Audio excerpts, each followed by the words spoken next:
Stewardship. This year's stewardship theme is cultivating Salem's culture of generosity. Salem is a generous place, full of generous people who share God's love and grace by being generous to those around them. Join us as we listen to another Salem person talk about how Salem has been important to their faith. Hello.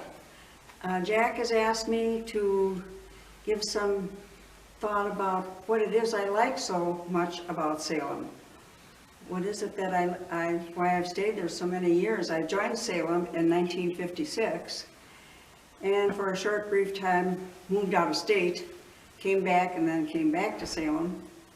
And to me, Salem is home. It's home to me. I've known so many people so long. The sanctuary is so important to me. Our beautiful sanctuary, our beautiful altar area.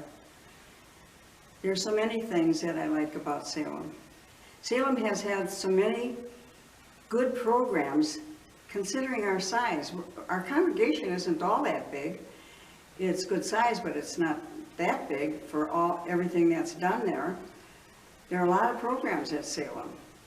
One very important one is in the month of January, Salem takes in homeless people. They can sleep overnight there. They stay overnight as families. They bring homeless families in, feed them a light supper. They stay overnight where it's nice and warm, and a bus comes and takes them out after breakfast in the morning. That's a good program. That always goes on for the month of January. We always have on our Lent services, during Lent we have an afternoon or early morning, about 11 o'clock worship service, and another one in the evening with a meal for each one of those services. That's another good thing.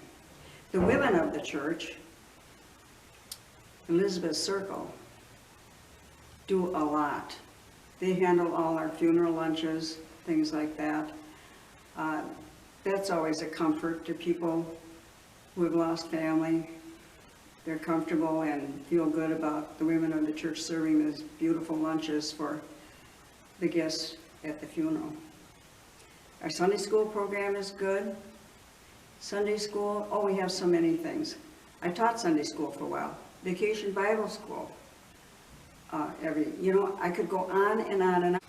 Salem has been very important in my faith life. When we were out of town, we would always go to another church, and that was always fun to just go to another service. But Salem being home has strengthened my faith through Bible study. We do Bible study. The women's circle does Bible study. The worship services. The support and the help you get from other members of the congregation.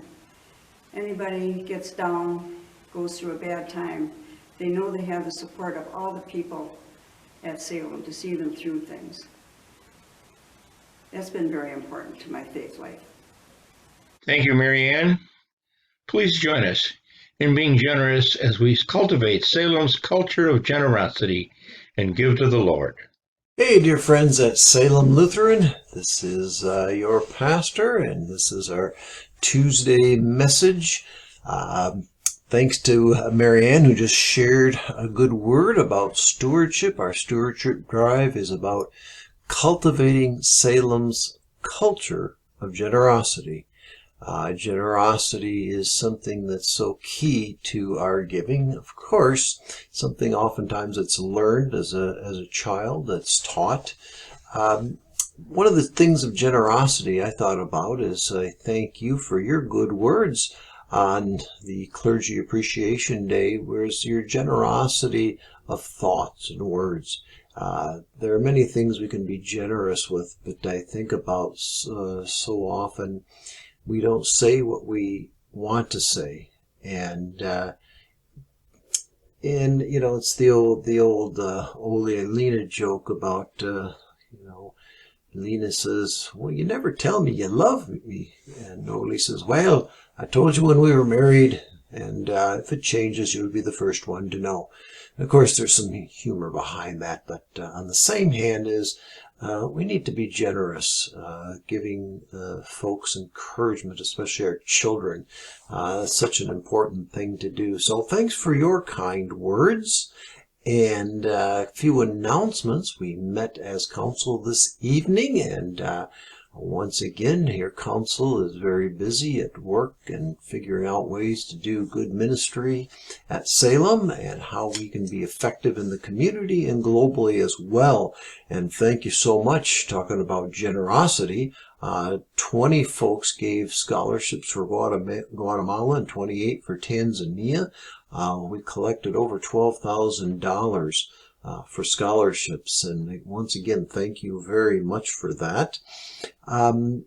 Couple other announcements. Neighbors is collecting money right now. They're only collecting monetary gifts because of the COVID. We don't want folks to come into the building and such, so Shirley Peterson is asking that we give monetary gifts to neighbors as well, and appreciate that very much. Speaking of folks in need, most of you know that we have a pastor's emergency fund. We have generous donators who supply the funds for that, and there are funds there. So if you know folks, especially in the church, but even outside the church, who are in need, we can help up to a certain point, of course, but that's what it's there for. It's to be used. And if folks are having difficulty making a copay on a medical bill, having trouble making some other bills or a mortgage, please tell us. We'd be more than happy to help. And we have some good things coming up here in the near future with Sam Tallman being confirmed this Sunday. That will be part of our online worship service. The weather is not looking very good right now, but we're still holding out that we might be able to do a worship service on Sunday outside. Then the following Sunday is All Saints, always a glorious Sunday as we celebrate the saints that have been with us and have gone to be with their Lord after this last year. And so we will celebrate their lives, but also give thanks to God for the hope and the promise of the resurrection, knowing that they are in God's hands now. We are trying to do a little God's Work, Our Hands. It's a program the LCA started many years ago. Maybe some of you even have the gold T-shirts. I've got one of those. I suppose I should have gotten it down for my announcements here, but I'll drag that out sometime in the near future. And it's going to be a little different because we're unable to just go out as a group and do something. So what we're going to do is we're going to group stories.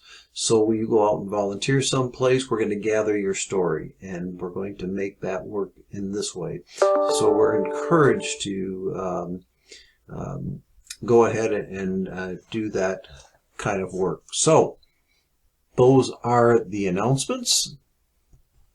So after our announcements, we move on to our reflection on the text that's coming up for this Sunday. It's a text that you probably know very well, derived from Deuteronomy. I'll read you the Deuteronomy version of it. It's often referred to as the Shema, which means to hear or to listen. Listen, Israel, it begins, Deuteronomy 6:4. Listen, Israel, the Lord your God is the only true God. So love the Lord your God with all your heart, soul, and strength. Memorize his laws and tell them to your children over and over again. Talk about them all the time, whether you're at home, walking along the road, going to bed at night, getting up in the morning. Write down copies, tie them to your wrists and your forehead to help you obey them. Write these laws on the door frames of your homes and on your town gates. And of course, this is still practiced even today. Not a bad idea in terms of teaching them to our children, which makes for a wonderful confirmation text, of course, this week with Sam being confirmed. Also reminding us of our own responsibility as parents, grandparents, great-grandparents, to be able to share that. So I go to Matthew. This is the text for today. And It starts in 34, verse 34 of the 22nd chapter. After Jesus had made the Sadducees look foolish, the Pharisees heard about it and got together. One of them was an expert in Jewish law, so he tried to test Jesus by asking, "Teacher, what is the most important commandment in the law?" Of course, we remember that question about whether or not to pay taxes. And there was the previous questions a few chapters ago about divorce. They just keep trying to trip Jesus up. What's the most important commandment? Could have went many different directions of this, but of course, Jesus answers, "Love the Lord your God with all your heart, soul, and mind. This is the first and the most important commandment. The second most important commandment is like this one, and it says, love others as much as you love yourself. All the law of Moses and the books of the prophets are based on these two commandments." Jesus kind of sums up the whole law and the prophets in this one line, which is a brilliant way of putting the law into perspective in terms of love. And that gives us the lens or the focus to look at everything. I remember that Luther often would like to sum things up really briefly as well when he talked about the summation of the Bible can be found in John 3:16. For God so loved the world that gave his only son. So love becomes instrumental.